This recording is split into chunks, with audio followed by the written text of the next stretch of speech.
السلام عليكم ورحمة الله وبركاته.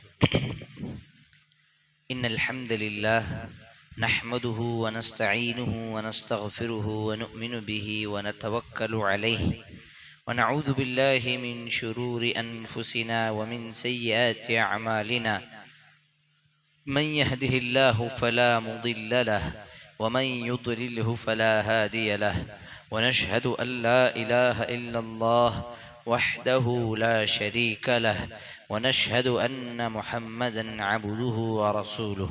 فقد قال الله تعالى في القرآن المجيد والفرقان الحميد بعد أعوذ بالله السميع العليم من الشيطان الرجيم. بسم الله الرحمن الرحيم. يا أيها الذين آمنوا اتقوا الله حق تقاته ولا تموتن إلا وأنتم مسلمون. يا أيها الناس اتقوا ربكم الذي خلقكم من نفس واحدة وخلق منها زوجها وبث منهما رجالا كثيرا ونساء، واتقوا الله الذي تساءلون به والأرحام إن الله كان عليكم رقيبا. يا أيها الذين آمنوا اتقوا الله وقولوا قولا سديدا يصلح لكم أعمالكم ويغفر لكم ذنوبكم، ومن يطع الله ورسوله فقد فاز فوزا عظيما. أما بعد، وقال النبي صلى الله عليه وسلم: وشر الأمور محدثاتها وكل محدثة بدعة وكل بدعة ضلالة وكل ضلالة في النار. وقال أيضا: فإن أصدق الحديث كتاب الله وخير الهدي هدي محمد صلى الله عليه وسلم. அல்லாஹுக்கு எல்லா புகழும் புகழ்ச்சியும் உரித்தாகட்டும். அந்த வல்ல ரஹ்மானின் சாந்தியும் சமாதானமும் அருளும் கிருபையும் நேசமும் பாசமும் அனைத்து தூதர்கள் மீதும், குறிப்பாக நமது உயிருக்கும் மேலானவர் கண்மணி நாயகம் முஹம்மதுர் ரசூலுல்லாஹ் ஸல்லல்லாஹு அலைஹி வஸல்லம் அவர்கள் மீதும், அவர்களுடைய குடும்பத்தாரின் மீதும், அவர்களை பின்பற்றிய உத்தம சத்திய சஹாபாக்கள், தாபிஈன்கள், இன்னும் இந்த இஸ்லாத்துக்காக தியாகம் செய்த அனைத்து இமாம்கள், சலஃபுகள், முன்னோர்கள், நல்லவர்கள், இந்த உலகத்தில் வாழ்ந்து மரணித்த வாழுகின்ற முஸ்லிமான அனைத்து ஆண்கள், பெண்கள், குறிப்பாக இந்த இறை இல்லத்தில் அமர்ந்திருக்கக்கூடிய நம் அனைவர்கள் மீதும் என்றென்றும் நிலவட்டமாக என்று கூறி என்னுடைய இந்த உரையை நான் ஆரம்பம் செய்கிறேன். இணையத்திற்குரியவர்களே, பெரியவர்களே, நம்ம எல்லோருக்கும் தெரியும், அல்ஹம்துலில்லாஹ், அல்லாஹ் நமக்கு கொடுத்த ரஜபுடைய மாதத்தில் நுழைந்து விட்டோம். இந்த ரஜபுடைய மாதத்தில் அல்லாஹ் சுப்ஹானஹு வ தஆலா நமக்காக அல்லது அல்லாஹ்வின் தூதர் ஸல்லல்லாஹு அலைஹி வஸல்லம் இந்த இஸ்லாத்தில் புதிதாக அல்லது விசேஷமான ஏதோ ஒரு அமல் சொல்லியிருக்கிறார்களா என்ற விஷயத்தையும், இன்னும் இஸ்லாத்துக்கும் இந்த ரஜபுடைய மாதத்துக்கும் என்ன தொடர்பு, என்ன தஅல்லுக் இருக்குது என்று சில விஷயங்களே குர்ஆன் ஹதீஸ் இருந்து இன்ஷா அல்லாஹ் பார்ப்போம். முதலாவது, நம்ம எல்லோரும் படித்த தெரிந்த வசனம் சூரத்து தௌபாவில் இருக்கக்கூடிய ஒரு வசனம். 9வது அத்தியாயம் அல்லாஹ் கூறுகின்றான்: இன்ன இத்தத ஷுஹூரி இன்தல்லாஹி 12 ஷஹரன் ஃபீ கிதாபில்லாஹ் யௌம ஹலகஸ் ஸமாவாத்தி வல் அர்த் மின்ஹா அர்பஅத்துன் ஹுரும். அல்லாஹ் இந்த வசனத்தில் கூறுகின்றான், இன்ன இத்தத ஷுஹூரி, நிச்சயமாக அல்லாஹ்விடத்தில் மாதங்களுடைய எண்ணிக்கை 12, 12 மாதங்கள் தான். நாம் என்ன நினைச்சிட்டு இருக்கோம், ஹிஜ்ரி மாதம் தான் அப்புறம் வந்தது, அதனால இந்த முஹர்ரம் சஃபர் எல்லாம் ரசூலுல்லாஹ் வந்த பிறகுதான் வந்தது. பலர் முஸ்லிம்களுடைய ஒரு கல்வியில், அறிவில் இருக்கக்கூடிய இதே ஒரு விஷயம்தான். என்ன விஷயம்? முஹர்ரம் சஃபர் மாதம் இதெல்லாம் இந்த ஹிஜ்ரியுடைய மாதம் இதெல்லாம் எப்போ தோன்றியது?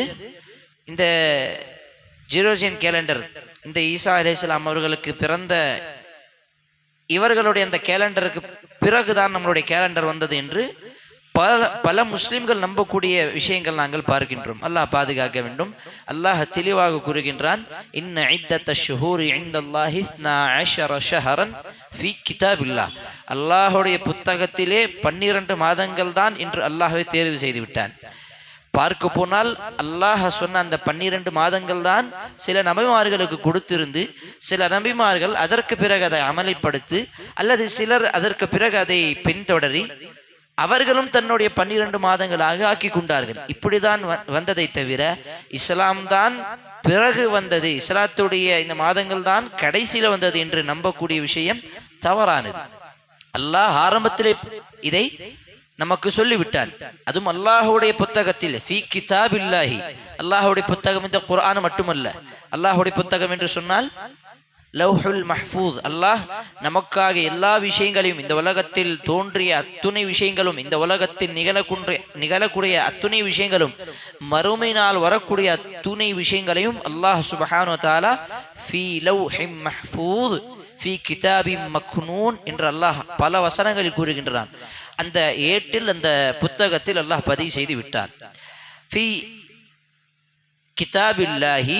அல்லாஹ் இதையெல்லாம் எழுதி விட்டான். எப்போ தெரியுமா? யௌம ஹலகஸ் ஸமாவாத்தி வல் அர்த்.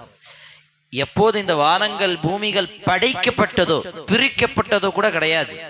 என்று சொன்னால், பிரிக்கப்பட்டது என்று சொன்னால் இந்த உலகம், சொர்க்கம், நரகம் எல்லாம் ஒன்றாக இருந்தது என்று இன்று சயின்ஸ் விஞ்ஞானம் சொன்னாலும், அல்லாஹ் ஆரம்பத்திலே சூரத்துல் அம்பியாவுடைய அந்த வசனத்தில், சூரத்து துகான் என்ற பல வசனங்களை நாங்கள் பார்க்கலாம். இந்த வானம், இந்த பூமி எப்படி இருந்தது, அதற்கு பிறகு எப்படி அது பிரிந்தது என்று. அப்ப அல்லாஹ் என்ன சொல்லுகின்றான்? யௌம ஹலகஸ் ஸமாவாத்தி வல் அர்த். அல்லாஹ் எப்போது இந்த வானங்களையும் இந்த பூமியையும் படைத்தானோ அப்போதிலிருந்தே இந்த மாதங்களுடைய எண்ணிக்கை 12 தான். அப்ப இஸ்லாத்துடைய இந்த முஹர்ரம் சஃபர் மாதம் எல்லாம் இப்போதுதான் வந்தது என்று நாம் ஒருபோதும் நினைக்க கூடாது. அல்லாஹ் அதற்கு பிறகு சொல்லுகின்றான், மின்ஹா அர்பஅத்துன் ஹுரும். அதிலே 4 சிறப்பு மிக்க, கண்ணியமிக்க மாதங்கள் ஒன்று. எப்படி? அல்லாஹ் இந்த 12 மாதங்களையும் சொல்லிவிட்டு இந்த 4 மாதங்களுக்கு சிறப்பு இருக்கிறது. இதுதான் முக்கியமான விஷயம். என்ன கவனிக்க வேண்டிய விஷயம் என்ன தெரியுமா? இஸ்லாத்தில எந்த விஷயம் எண்ணிக்கை சார்ந்தது, நேரம் சார்ந்தது, எந்த சிறப்பை சார்ந்தாலும் அல்லாஹும் அவருடைய தூதரும் இந்த மாதிரி விசேஷமாக தனியாக ஒரு சிறப்பு சொல்லி இருக்கணும். இப்ப 4 மாதங்கள் அல்லாஹ் அந்த 12 மாதங்களை குறித்து விட்டு பிறகு 4 மாதங்கள் சிறப்பு மிக்க மாதங்கள் என்று அல்லாஹ் கூறுகின்றானே. இப்படி எல்லா அமல்களையும் அல்லாஹ்வின் தூதர் ஸல்லல்லாஹு அலைஹி வஸல்லம் நமக்கு அனுமதி கொடுத்திருக்க வேண்டும். அல்லாஹ் சுப்ஹானஹு வ தஆலா இப்படி சொல்லி இருக்க வேண்டும். இதை தவிர 100 முறை இந்த தஸ்பீஹை படிங்க, 100 முறை சூரத்துல் வாக்கியா படிங்க அப்படின்னு தானாக ஒரு ஹதீஸை உருவாக்கி ஒரு செய்தியை சொல்வது, அதுவும் இஸ்லாம் சம்பந்தப்பட்ட விஷயங்களை சொல்லும் பொழுது நம்முடைய நாவை நாங்கள் ஜாக்கிரதையாக வைக்க வேண்டும். அல்லாஹ்வுடைய தூதருக்கு சொல்லுக்கு எதிராக நம்முடைய சொல்லை நாங்கள் பயன்படுத்தக்கூடாது. அல்லாஹ் இந்த இடத்துல சொல்லுகின்றான், 12 மாதங்கள் அல்லாஹ் படைத்து விட்டு அதிலே 4 மாதங்கள் சிறப்பு மிக்க மாதங்கள். அப்ப இந்த மாதிரி அல்லாஹ் ஒரு சில எண்ணிக்கைகளை, ஒரு சில நேரங்களை குறித்து விட்டு ஒரு சில துஆக்கள் அல்லாஹ்வின் தூதர் நமக்கு சொல்லி இருப்பார்கள். இதை தான் செய்ய வேண்டும், இதுதான் இஸ்லாத்தில் அனுமதி. இதை தவறி, இதை தாண்டி இதுக்கு மாறாக செய்தோம் என்று சொன்னால் அதுதான் பித்அத், அல்லாஹ்வுடைய தூதருக்கு மாறு செய்தது என்ற அர்த்தம். உதாரணத்திற்கு நாங்கள் பார்ப்போம். இன்று நாங்கள் தொழுகக்கூடிய அல்ஹம்துலில்லாஹ் ஒவ்வொரு ஃபரதான தொழுகைக்கு பிறகும் அல்லாஹ்வின் தூதர் நமக்கு என்ன சொன்னார்கள்? 3 முறை இஸ்திக்ஃபார் செய்ய வேண்டும், மற்ற துஆக்களை செய்ய வேண்டும். இதுதான் ஹதீஸில் இருக்கக்கூடிய உண்மையான விஷயம், சஹீஹான ஆதாரத்துடன் இருக்கக்கூடிய நமக்கு வரக்கூடிய செய்தி. ஆனால் இதுக்கு மாற்றமாக ஒருவர் இத்துணை முறை லா இலாஹா இல்லல்லாஹ், இத்துணை முறை அல்ஹம்துலில்லாஹ், இத்துணை முறை அஸ்தக்ஃபிருல்லாஹ் என்ற அல்லாஹ்வின் தூதர் சொன்னதை தவிர தானாக ஏதோ ஒரு துஆவை அந்த நேரத்தில் சொல்லிவிட்டு இதுவும் நன்மைக்குரிய விஷயம் என்று சொன்னால் இதுதான் தவறு. அப்ப அல்லாஹ் சுப்ஹானஹு வ தஆலா இந்த இடத்தில் 12 மாதங்கள் குறித்து சொன்னாலும் அதற்கு பிறகு 4 மாதங்கள் சிறப்பு மிக்க மாதங்கள். இதுல ஒரு விஷயம் நமக்கு புரிகின்றது. இரண்டாவது விஷயம், அல்லாஹ் சுப்ஹானஹு வ தஆலா அந்த 4 மாதங்களுடைய பெயர்களை குறிப்பிடவில்லை. அப்ப 4 மாதங்களுடைய பெயரை நாங்கள் பார்க்க வேண்டும். என்ன மாதங்கள், அதில் என்ன சிறப்புகள், என்ன கண்ணியம் என்று பார்ப்பதற்கு நாங்கள் எதை அணுக வேண்டும்? அல்லாஹ்வின் தூதர் ஸல்லல்லாஹு அலைஹி வஸல்லம் நமக்கு கொடுத்த ஹதீஸ், நபிமொழி. அல்லாஹ்வின் தூதர் நமக்கு அருளப்பட்ட ஒரு மிகப்பெரிய ஒரு அருட்கொடை. அல்லாஹ்வின் தூதருக்கு அருளப்பட்ட 2 வேதங்கள், 2 வஹி. ஒன்று வஹி மத்லு கைர் மத்லு. வஹி மத்லு என்று சொன்னால் படிக்கக்கூடிய ஓதக்கூடிய குர்ஆன், இதனுடைய தஃப்சீரும் தஷ்ரீஹும் பயானும் தான் ஹதீஸ். அல்லாஹ் வயுஅல்லிமுஹுமுல் கிதாப வல் ஹிக்மா, இதெல்லாம் சிறிய சிறிய நுணுக்கங்கள். நாம் எல்லாம் இதை புரிந்து கொள்ள வேண்டும். ஏனென்று சொன்னால் இன்னைக்கு ஒரு கூட்டம், அல்லாஹ் பாதுகாக்க வேண்டும், தமிழகத்திலும் தலை தாங்கி நிற்கிறார்கள். என்ன கூட்டம்? எந்த கொள்கை சார்ந்தவர்கள்? குர்ஆன் எங்களுக்கு போதும், ஹதீஸ் எங்களுக்கு தேவையில்லை. அந்த 4 மாதங்கள் அல்லாஹ் சொல்லி இருக்கிறானே, அந்த ஹதீஸில், அந்த சூறாவில், அந்த முழு குர்ஆனில் அந்த வசனத்துடைய அதற்கு பிறகும் அந்த 4 மாதங்களுடைய பெயர் குறிப்பிட்டிருக்கிறதா என்று கேட்டால் கிடையாது. அந்த ஹதீஸில் தான் அல்லாஹ்வின் தூதர் ஸல்லல்லாஹு அலைஹி வஸல்லம் நமக்கு கூறுகின்றார்கள். எப்போது அல்லாஹ்வின் தூதர் ஸல்லல்லாஹு அலைஹி வஸல்லம் வருவதற்கு முன்னால், ரசூலுல்லாஹ் அவர்கள் நபி ஆகிறதுக்கு முன்னால் அல்லது நபி ஆனங்களுக்கு சில வருடங்களுக்கு பிறகும் என்ன நடந்தது அப்படின்னு சொன்னா, இந்த 4 மாதங்கள் விசேஷமான மாதங்கள் ஆரம்பத்திலிருந்து இருந்தது. ரசூலுல்லாஹ் வரும்போது மட்டுமல்ல, ஆரம்பத்திலிருந்து அந்த 4 விசேஷமான கண்ணியம் மிக்க மாதங்கள் இருந்தது. அந்த நேரத்தில் என்னென்ன செய்யக்கூடாது? நாங்கள் எல்லாம் போர் செய்யக்கூடாது, நாங்கள் எல்லாம் ஹராமான விஷயங்களை செய்யக்கூடாது, இன்னும் சில விஷயங்கள் கட்டுப்பாடாக இருக்க வேண்டும் என்று ஆரம்பத்திலிருந்து இருந்த நிபந்தனைகள் தான். ஆனால் அந்த காஃபிர்கள் என்ன செய்வார்கள்? இந்த தவறை செய்யக்கூடாது என்று உறுதியாக இருப்பார்கள். அதற்கு சிறந்த வழியை அவர்கள் தேர்ந்தெடுத்து விட்டார்கள். என்ன? நாங்க இப்போது இந்த ரஜபு மாதத்தை நாங்க ஷவ்வால் மாதமாக மாற்றி விடுவோம், ஷவ்வால் வந்த உடனே அதை ரஜபு மாதமாக மாற்றி விடுவோம். அப்ப அல்லாஹ் இறக்கிய, அல்லாஹ் நமக்கு கொடுத்த இந்த மாதங்களை மாற்றுவதற்கு அவர்கள் தன்னுடைய காலகட்டத்தில் இப்படி அமைந்து கொண்டார்கள். ஆனால் அல்லாஹ் சுப்ஹானஹு வ தஆலா வசனத்தை இறக்குகின்றான். அதே சூரத்துல் தௌபாவுடைய வசனம், இன்னமன் நஸீஉ ஸியாதத்தன். அதற்கு பிறகு அந்த சூரத்து தௌபாவுடைய வசனம் வரும். அப்ப அந்த வசனத்தில் அல்லாஹ் சொல்லுகின்றான், இந்த காலங்கள் எப்படி போனதோ அப்படியே மறுபடியும் வந்தது. என்ன அர்த்தம்? கதிஸ்ததார. அல்லாஹ்வின் தூதர் சொன்னார்கள், அஸ்ஸமானு கதிஸ்ததார, காலங்கள் எப்படி போனதோ அது அப்படியும் மறுபடியும் வந்தது. என்ன அர்த்தம்? அவங்க மாதங்களை மாற்றிக்கொண்டே போனார்கள். ரஜபு மாதம் இப்ப, துல்காத மாதம் அப்ப, மாதங்கள் மாற்றிக்கொண்டு சரியாக அந்த நேரம், அந்த மாதம் மாற்றாமல் அப்படி அந்த நேரம் வந்து விட்டது. இதற்கு பிறகு மாற்ற முடியாது என்று அல்லாஹ்வின் தூதர் சொன்னார்கள். மின்ஹா அர்பஅத்துன் ஹுரும், அந்த 4 மாதங்கள் கண்ணியமிக்க மாதங்கள் இருக்கின்றதே, அதிலே முதலாவது ரஜப். அதுக்கப்புறம் இந்த ரஜபுடைய மாதம் மட்டும்தான் எல்லா மாதங்களை விட தனியாக இருக்கும். தனியாக இருக்கும் என்று சொன்னால் அதற்கு முன்பும் பின்பும் கண்ணியமிக்க மாதங்களாக இருக்காது. ஆனால் அதற்கு பிறகு தொடர்ச்சியாக 3 மாதங்கள் கண்ணியமிக்க மாதங்கள். என்ன மாதம்? துல்காதா, துல்ஹிஜ்ஜா, முஹர்ரம். இந்த 3 மாதங்கள் ரஜப் ஒரு சில மாதங்களை விட்டு விட்டு நமக்கு இந்த 4 மாதங்கள் கிடைக்கும். இந்த 4 மாதத்தில் அல்லாஹ்வின் தூதர் ஸல்லல்லாஹு அலைஹி வஸல்லம் அவர்கள் எந்த விதமான சிறப்பான தினதோறும் செய்யக்கூடிய இபாதத்தை தவிர, அல்லது வாரந்தோறும் செய்யக்கூடிய இபாதத்தை தவிர, அல்லது மாதந்தோறும் செய்யக்கூடிய எல்லா மாதங்களும் செய்யக்கூடிய இபாதத்தை தவிர சிறப்பான ஒரு சில இபாதத்துகள் செய்திருக்கிறார் என்று செய்தி இருக்கிறதா என்று கேட்டால் ضعيف, பலகீனமானது. இன்னும் மார்க்க அறிஞர்கள், முஹத்திஸீன்கள் இந்த ஹதீஸை அணுகக்கூடிய, இந்த ஹதீஸை எழுதக்கூடிய, இந்த ஹதீஸை சேர்க்கக்கூடிய அந்த மார்க்க அறிஞர்கள் சொல்லக்கூடிய கருத்து மௌதூ, அது முற்றிலும் அப்படியே ஒரு பொய்யான செய்தி, ஒரு பொய்யான பரவலான செய்தி. அந்த நேரத்தில் இதெல்லாம் ஒரு தப்பான செய்தியாக இருந்தது. மௌதூன், அவர்கள் தனக்கு ஒரு விசேஷமான ஒரு செய்தி இருப்பதாக சொல்லி அல்லாஹ்வின் தூதர் மீது பொய் சொல்லக்கூடிய ஒரு ஹதீஸ். அது ஹதீஸ் அல்ல, அது மௌதூ. அந்த செய்தி தவறானது என்று ஆரம்ப காலகட்டத்திலிருந்து இந்த ரஜப் மாதத்தை பற்றி இமாம் இப்னு ரஜப் ரஹிமுல்லா அவர்களே சொல்லியிருக்கிறார்கள். இந்த ரஜபுடைய மாதத்தில் எந்த விதமான விசேஷமான சிறப்பான தனித்துவமான இபாதத் கிடையாது.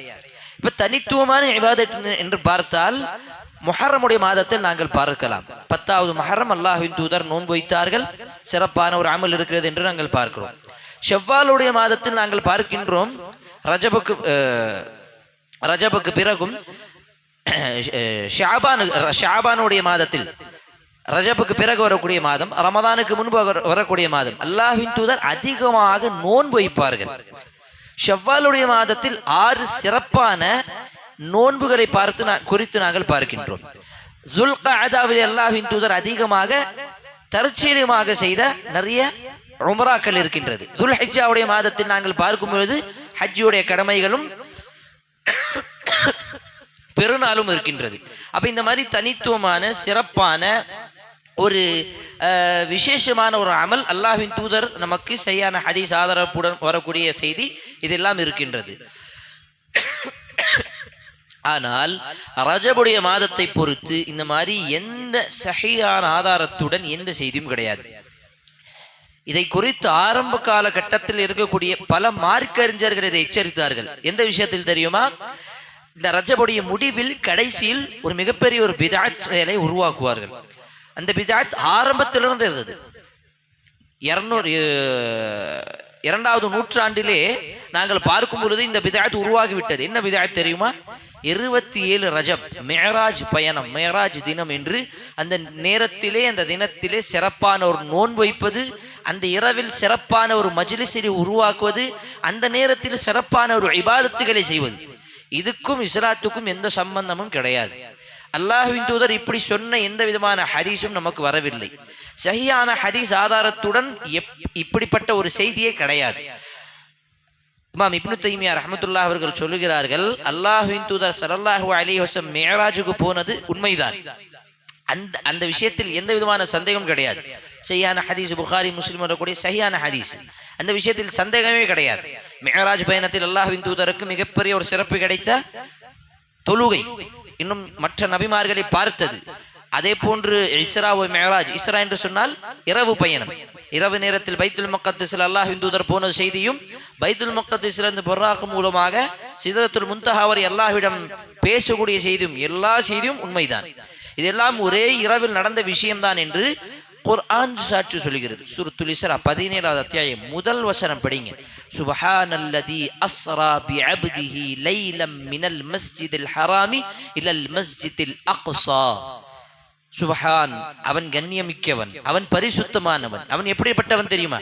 அல்லதி அஸ்ரா பிஅப்திஹி, இரவு நேரத்தில் பயணத்துக்கு அஸ்ரா என்ற வார்த்தை அரபியில் வரும்.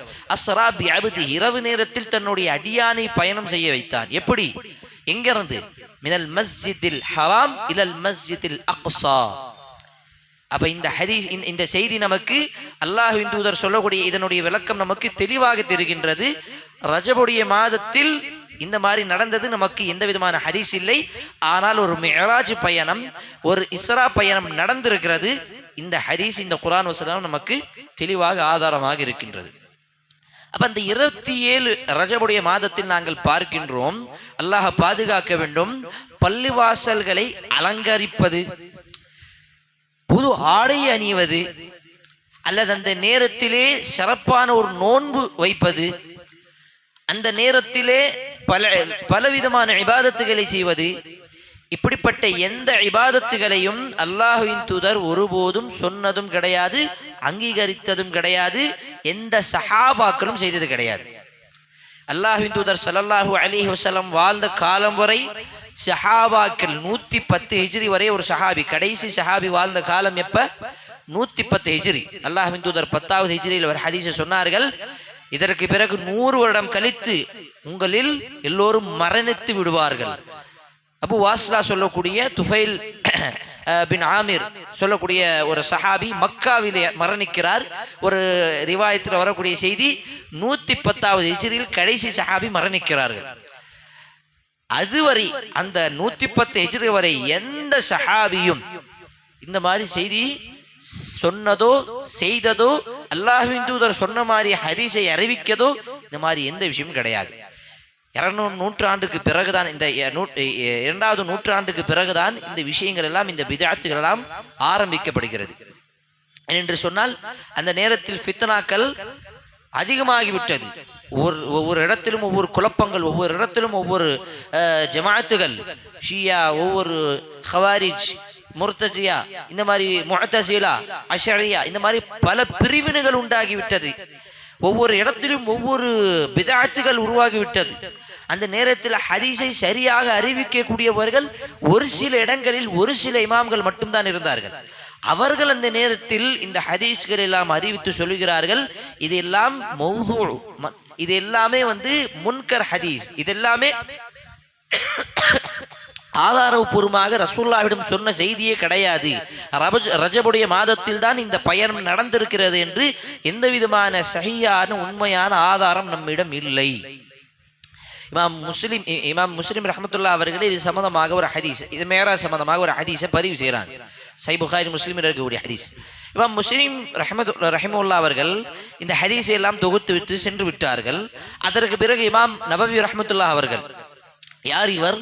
இவர் இந்த இஸ்லாமிய மார்க்கத்திற்காக ஹதீஸ் பயணத்தில், ஹதீஸ் விஷயத்தில் மிகப்பெரிய ஒரு, இந்த இஸ்லாமிய மார்க்கத்திற்காக முஸ்லிம் சமுதாயத்திற்காக மிகப்பெரிய தியாகத்தை செய்தவர்கள். இமாம் நவவி ரஹ்மத்துல்லாஹி அவர்களுடைய புத்தகம் நம்ம எல்லோருக்கும் தெரிஞ்சிருக்கும். அர்பஈன் நவவி, 40 ஹதீஸ்கள் தெரிஞ்சிருக்கும். அல்லது பல பள்ளிவாசல்களில் எந்த ஜமாத்தின் பார்க்காம கூட அந்த புத்தகம் இருக்கும். என்னது? ரியாதுஸ் ஸாலிஹீன், இமாம் நவவி ரஹ்மத்துல்லாஹி அவர்களுடைய புத்தகம். அதே போன்று கல்வி அதிகமாக தேடக்கூடியவர்கள், அவர்களுக்கு ஒரு சிறப்பான ஒரு ஹித்மத், ஒரு பணியை செய்திருக்கிறார். என்ன தெரியுமா? இமாம் முஸ்லிம் ரஹ்மத்துல்லாஹி அவர்கள் தொகுத்த இமாம் சஹீஹ் முஸ்லிம், அந்த ஹதீஸை ஒரே புத்தகமாக தான் இமாம் முஸ்லிம் அவர்கள் சேர்த்து விட்டார்கள். ஆனால் புகாரி ரஹ்மத்துல்லாஹி அவர்களை போல ஒரு தனித்தனி பாபாக, ஒரு தனித்தனி பிரிவாக இமாம் முஸ்லிம் அவர்கள் அப்படி செய்யவில்லை. அதை செய்தவர்கள் யார் அப்படின்னு சொன்னா, இமாம் நவவி ரஹ்மத்துல்லாஹி அவர்கள். கிட்டத்தட்ட 200-400 ஆண்டுகளுக்கு பிறகு வந்த ஒரு இமாம் முஸ்லிம் ரஹிமுல்லாஹ் அவர்களுடைய அந்த புத்தகத்தை தொகுத்து, அந்த புத்தகத்தை தனித்தனி பிரிவாக ஒவ்வொரு பாபாக கிதாபாக பிரிக்கிறார். கிதாபுல் ஜிஹாத், கிதாபுல் நிகாஹ், கிதாபுல் ஆதாப், அஹ்லாக், ஈமான் அப்படின்னு சொல்லி தனித்தனியாக பிரிக்கிறார். அதில் இமாம் முஸ்லிம் ரஹ்மத்துல்லாஹி அவர்கள் சொன்ன விஷயங்களை, ஹதீஸ்களை அதற்கு பிறகு இமாம் நவவி ரஹ்மத்துல்லாஹி அவர்கள் என்ன செய்யறாங்க? தஷ்ரீஹ் செய்கிறாங்க. இந்த ஹதீஸுக்கு என்ன விளக்கம் அப்படின்னு. இந்த மிஅராஜ், இந்த இஸ்ராவுடைய பயணத்துக்கு சம்பந்தமாக வரக்கூடிய ஹதீஸ்கள் இமாம் நவவி ரஹ்மத்துல்லாஹி அவர்கள் சொல்லுகிறார்கள், லம் யஸ்புத் தயீன் லைலத்தில் இஸ்ரா, இஸ்ராவுடைய இரவி சம்பந்தமாக ஷைஉன் ஸஹீஹ், எந்த விதமான லம் யஸ்புத், எந்த விதமான ஆதாரமும் கிடையாது.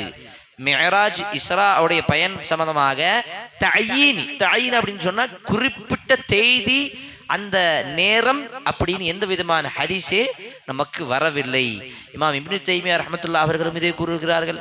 இமாம் இப்னு ரஜப் ரஹ்மத்துல்லாஹி அவர்களும் இதே கூறுகிறார்கள். இமாம் நவவி ரஹ்மத்துல்லாஹி அவர்களும் இதே கூறுகிறார்கள். இமாம் அல்பானி, இது மாதிரி பல மார்க்க அறிஞர்கள் ஆரம்பத்திலிருந்து கடைசி வரை இப்போது வரை குர்ஆன் ஹதீஸை பின்பற்றக்கூடிய ஐம்மாக்கள், உலமாக்கள், மார்க்க அறிஞர்கள் சொல்லக்கூடிய கருத்து என்ன? இஸ்லாத்துக்கும் இந்த ரஜபுடைய இந்த நடக்கக்கூடிய இந்த நிகழ்வுக்கும் இந்த பித்அத்துக்கும் எந்த விதமான சம்பந்தமும் கிடையாது. அந்த நேரத்தில் நாங்கள் பார்க்கின்றோம், அந்த பயணத்தில் அல்லாஹ்வின் தூதருக்கு கிடைத்த விசேஷமான விஷயம் என்ன? ஒரு பரிசு என்ன? அல்லாஹ் கொடுத்த இந்த தொழுகை அல்லாஹ் பரிசாக கொடுத்தார். மற்ற எல்லா அமல்களும் வஹீயும் அல்லாஹ் இந்த பூமியிலே கொடுத்து விட்டு தொழுகை சொல்லக்கூடிய மிகப்பெரிய ஒரு பரிசை அல்லாஹ் தன் பக்கம் தன்னுடைய அடியானை உயர்த்தி விட்டு பரிசாக அவர்களுக்கு கொடுக்கின்றான் என்று சொன்னால் அந்த தொழுகைக்கு எவ்வளவு சிறப்பு என்று நாங்கள் பார்க்க வேண்டும். அல்லாஹ் அந்த தொழுகையை சரியாக பேணக்கூடிய முஸ்லிமாக நம்மை ஆக்க வேண்டும். ஆமீன். அப்ப அல்லாஹ் சுப்ஹானஹு வ தஆலா எதை கொடுத்தானோ, அல்லாஹ்வின் தூதருக்கு என்ன கொடுக்கப்பட்டதோ, இதை பல முஸ்லிம்கள் மறந்துவிட்டு எப்ப கொடுக்கப்பட்டது அதை மட்டுமே நம்பிக்கக்கூடியவர்களாக நாங்கள் ஆகிவிட்டோம். லைலத்துல் கத்ர், அல்லாஹ்வின் தூதர் குறிப்பிட்ட நேரம் தேதி சொல்லவில்லை, ஆனா அதை தேடுறதுக்குன்னு ஒரு கூட்டம் இருக்குது. அந்த நேரம் இதுதான், அந்த இரவு இதுதான், அதுக்குன்னு சண்டை போடக்கூடியவர்களும் இருக்கிறார்கள். அல்லாஹ் பாதுகாக்க வேண்டும். அந்த 10 இரவும் அந்த இபாதத்திலே கழிப்போம் என்ற எண்ணம் இல்லாமல் அந்த இரவு இந்த இரவு தான் என்று எல்லா ஆதாரமும் சேர்க்கக்கூடிய வேலையை செய்யக்கூடிய நாம இருக்கிறோம். அல்லாஹ்வின் தூதர் சஹீஹான ஆதாரத்துடன் சொன்ன விஷயங்களை விட்டுவிட்டு, என்ன நமக்கு கொடுத்தார்களோ அதை விட்டுவிட்டு, எந்த நேரத்தில் சொல்லியிருக்காங்க, எந்த இரவில் இது நடந்திருக்குது, எந்த தேதியில இது நடந்திருக்குது, இதெல்லாம் நாங்கள் ஆராய்த்து பார்த்திருக்கிறோம். மார்க்க அறிஞர்கள் அன்றைய காலத்திலிருந்து ஆராய்த்து பார்த்து இதுக்கு சரியான எந்த விதமான ஹதீஸ் ஆதாரம் இல்லை, ஆனால் அந்த ஒரு விஷயம் நடந்திருக்கிறது. அப்படி அந்த ஒரு நேரத்திற்கு ஒரு சிறப்பு இருந்திருந்தால் அல்லாஹ்வின் தூதர் சொல்லி செய்திருப்பார்களே. அல்லாஹ்வின் தூதர் நமக்கு கொடுத்த விஷயம் என்ன? இந்த தொழுகை கிடைச்சது. எப்ப கிடைச்சதுன்னு சொல்லி என்ன பிரயோஜனம்? அந்த நேரத்தில் நம்ம என்ன செய்ய போகின்றோம்? இந்த மாதிரி நிறைய விஷயங்கள் அன்றைய காலத்தில் இருக்கும் பொழுதே உமர் ரலியல்லாஹு அவர்கள் கணித்தார்கள். இந்த மாதிரி பல விஷயங்கள் பிதஅத்தாக நடக்கும் என்று கணிச்சிட்டே அல்லாஹ்வின் தூதர் இருந்த ஒரு மரத்தை விட்டுட்டாங்க. அதற்கு பிறகு இந்த மரத்து புனிதமான மரம் என்று ஆக்கி விடுவார்கள் என்ற காரணத்துக்காக இந்த மாதிரி பல விஷயங்கள் உமர் ரலியல்லாஹு அவர்கள் தன்னுடைய ஆட்சி காலகட்டத்தில் பிற்காலத்தில் வரக்கூடிய முஸ்லிம்கள் இதை பார்த்து விட்டு தவறாக எண்ணி விடுவார்கள் என்று அவர்கள் சில சிறப்புகளை சில விஷயங்களை செய்திருக்கிறார்கள். உதாரணத்துக்கு உமர் அவர்கள் மூலமாக தான் அந்த ஹதீஸை நாம் கேள்விப்பட்டிருப்போம்.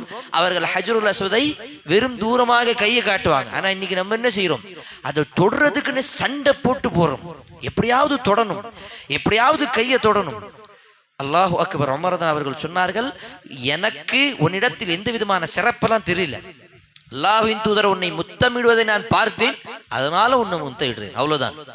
உனக்குன்னு ஒரு தனி சிறப்பு கிடையாது, அல்லாஹ்வின் தூதர் செய்ததாக நான் பார்த்தேன், அதனால உனக்கு சிறப்பை தவிர.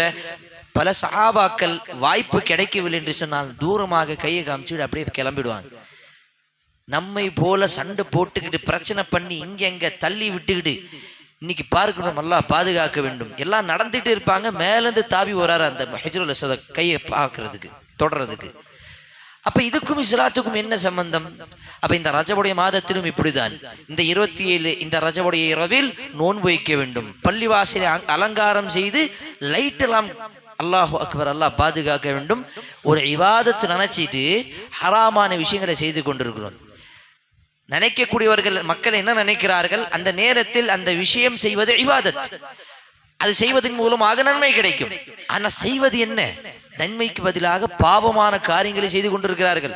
அல்லாஹ்வின் தூதர் சொன்னார்கள், மறுமை நாளுடைய அடையாளங்களில் ஒன்று பள்ளிவாசலங்கள் பெரிய பெரியதாக கட்டப்படும், அலங்காரிக்கப்படும். ஆனால் உள்ள தொழுவக்கூடியவர்கள் தொழுயாளிகள் மிகவும் குறைந்து விடுவார்கள்.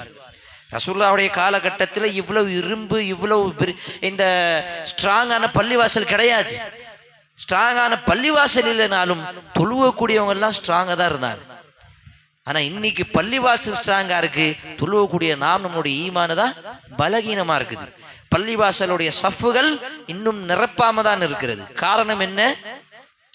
சொன்ன செய்தியை நாங்கள் அல்லாஹ்வின் தூதர் சொன்ன விஷயங்களை பின்பற்றாமல் சொல்லாததை செய்யாததை பின்பற்ற வேண்டும் என்று அதுக்கு பின்னாடி நம்மளுடைய நேரத்தை கழிக்கின்றோம். அல்லாஹ்வின் தூதர் அந்த நேரத்தில் கொடுத்த விஷயம் தொழுகை. சரி, இந்த நேரத்தில் அல்லாஹ்வின் தூதர் தொழுகையை நமக்கு கொடுத்திருக்காங்க, கட்டளையிட்டு இருக்காங்க. இதுக்கப்புறம் நாங்கள் தொழுகையை ஆரம்பிப்போம், கடைபிடிப்போம் என்று என்ன அந்த வாக்குறுதியை கொடுத்து உறுதிமொழி வாங்கி அந்த நேரத்திலிருந்து அந்த இடத்திலிருந்து போகக்கூடிய எத்தனை முஸ்லிம்கள் இருக்கிறார் என்று கேட்டால் அல்லாஹ் பாதுகாக்க வேண்டும். அப்ப தொழுகை கிடைச்சது, தொழுகையை கடைபிடிப்போம் என்ற எண்ணம் இல்லாமல் எந்த நேரத்தில் தொழுகை கடமையாக்கப்பட்டது, அதனால் அந்த நேரத்தில் அந்த இரவில் அந்த அந்த அந்த அந்த அந்த நாளில் நாங்கள் ஒரு சிறப்பான ஒரு இபாதத்துகளை செய்வோம். அதற்கு இஸ்லாத்துக்கும் சம்பந்தமே இல்லை. அல்லாஹ் பாதுகாக்க வேண்டும். இன்னும் சிலர் இருக்கிறார்கள், ரஜபுடைய மாதம் வந்தால் நாங்கள் திருமணம் முடிக்க மாட்டோம், இப்படியும் இருக்கிறாங்க. நம்ம ஆச்சரியமா பார்ப்போம். ஆனால் இன்றும் பல பகுதிகளில், பல கிராமங்களில் பல முஸ்லிம்கள் வாழ்ந்து கொண்டுதான் இருக்கிறார்கள். சஃபருடைய மாதம், ரஜபுடைய மாதம் வந்தால் நாங்கள் பெண்ணை கொடுக்க மாட்டோம், திருமணம் முடிக்க மாட்டோம்.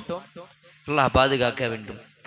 அல்லாஹ்வின் தூதர் ஸல்லல்லாஹு அலைஹி வஸல்லம் தன்னுடைய வாழ்ந்த காலகட்டத்தில் எந்த விதமான பிரயாணத்தை, எந்த ஒரு மாதத்தை காரணத்தை கொண்டு செல்லாமல் இல்லை. இந்த காரணம், இந்த ரஜபுடைய மாதம் வந்து விட்டது, இந்த சஃபருடைய மாதம் வந்து விட்டது, அதனால இப்ப பிரயாணம் செய்யக்கூடாது என்று இந்த மாதிரி எந்த செய்தியும் நம்ம ரசூலுல்லாஹ்வுடைய வாழ்க்கையில பார்க்கவே முடியாது. அப்படிப்பட்ட செய்தியே கிடையாது.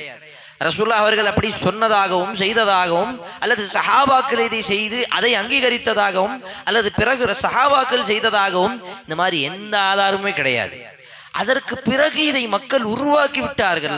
அதுதான் அல்லாஹ்வின் தூதர் ஒவ்வொரு ஹுத்பாவிலும் சொல்வார்கள், குல்லு பித்அத்தின் ضلالஹ் வ குல்லு ضلالத்தின் ஃபின்னார்.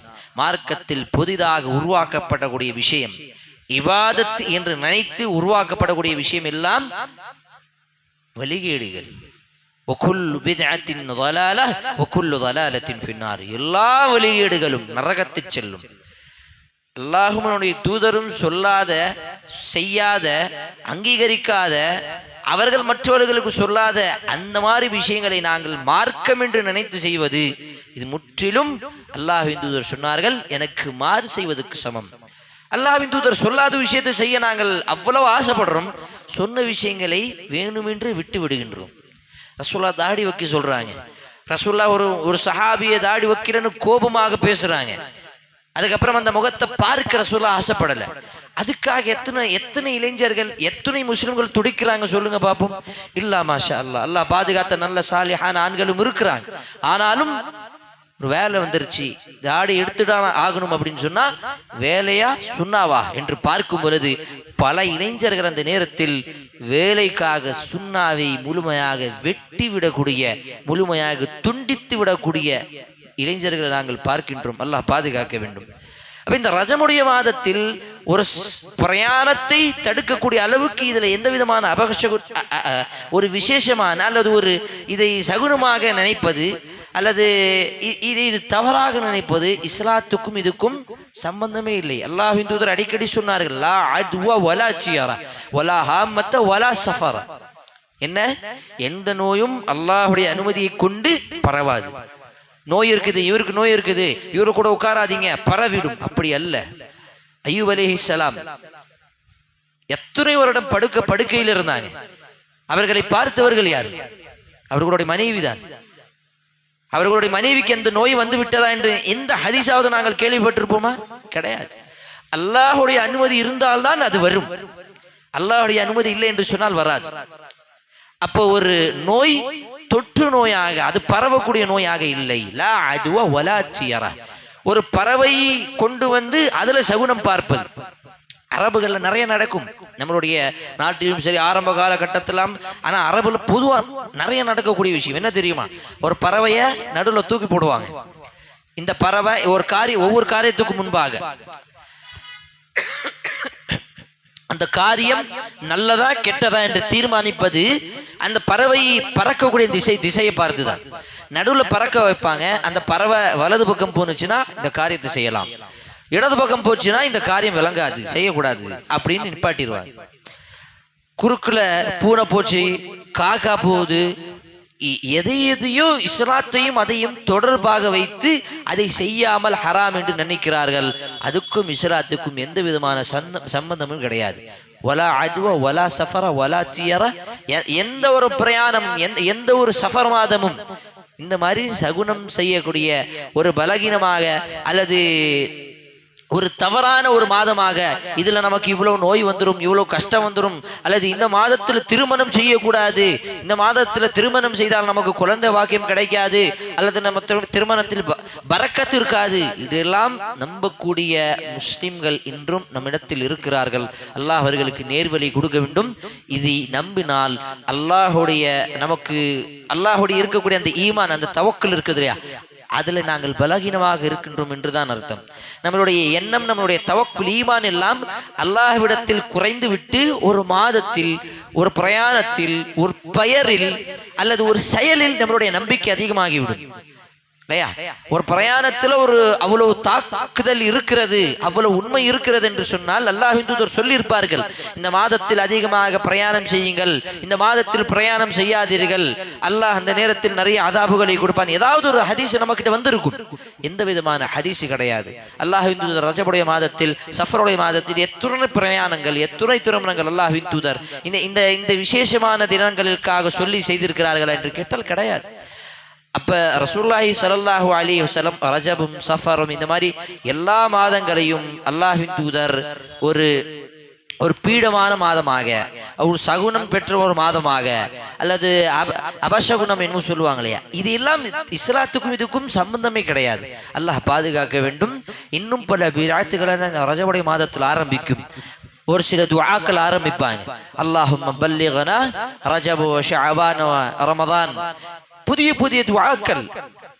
அதுக்கும் இஸ்லாத்துக்கும் எந்த சம்பந்தம் இருக்கிறதா? அதுக்கும் அல்லாஹ்வின் தூதர் சொன்ன ஏதாவது ஒரு ஹதீஸ் இருக்கிறதா?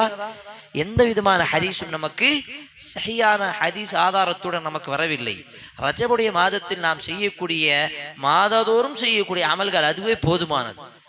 மாதந்தோறும் செய்யக்கூடிய, வாரந்தோறும் செய்யக்கூடிய அந்த இபாதத்துகளை நாம் செய்வதில்லை. மாதந்தோறும் என்ன இபாதத்து இருக்குது? ரசூலுல்லாஹ் அவங்க மாதத்தில் 3 தினங்கள் நோன்பு வைப்பார்கள். 13, 14, 15 ஹிஜ்ரி 4 படி கணக்குப்படி அல்லாஹ்வின் தூதர் நோன்பு வைப்பார்கள்.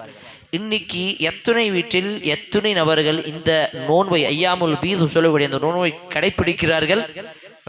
விரல் விட்டு எண்ணலாம். இவங்க அப்படிதான் விரல் விட்டு எண்ணலாம். அவ்வளவு எண்ணிக்கையில் குறைவாக இருக்கிறார்கள். மாத நோன்பு, வார நோன்பு,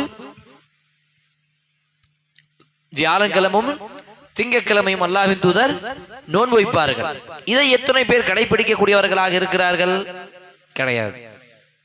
அப்ப இதெல்லாம் விட்டு விட்டு மாதந்தோறும் செய்யக்கூடிய அமல்களை விட்டு விட்டு மாதாந்திர செய்யக்கூடிய வாராந்திர செய்யக்கூடிய இந்த மாதிரி இந்த ஒரு இபாதத்துகளை விட்டு விட்டு ஒரு சிறப்பான இபாதத்தை நாமே உருவாக்கி அதை நாமே செய்து விட்டோம் என்று சொன்னால் அதுக்கு நன்மையும் கிடையாது, மாறாக அதுக்கு பாவம் தான் கிடைக்கும்.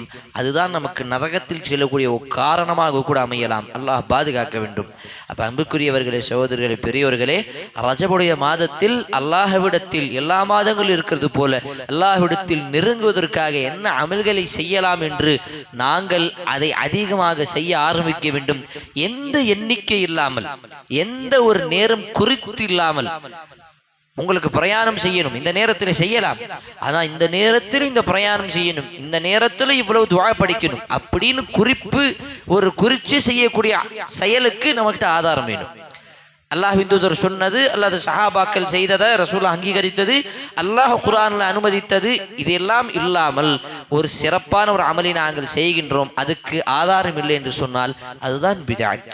அல்லாஹ் பாதுகாக்க வேண்டும். அப்ப ரஜபுடைய மாதத்தில் இறைச்சத்தை அதிகமாக்க வேண்டும். ஏனென்று சொன்னால் இந்த நேரத்தில் நாங்கள் ரமதானை அடையக்கூடியவர்களாக இருக்கின்றோம். அந்த ஹதீஸ் நமக்கு எல்லோருக்கும் தெரியும்.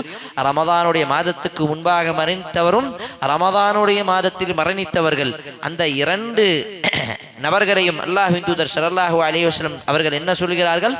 ரமதானுடைய மாதத்தை அடைந்தவர் அதிகமாக நன்மைகளை பெற்றதின் காரணமாக சொர்க்கத்தில் உயர்ந்த அந்தஸ்தில் இருக்கிறார்.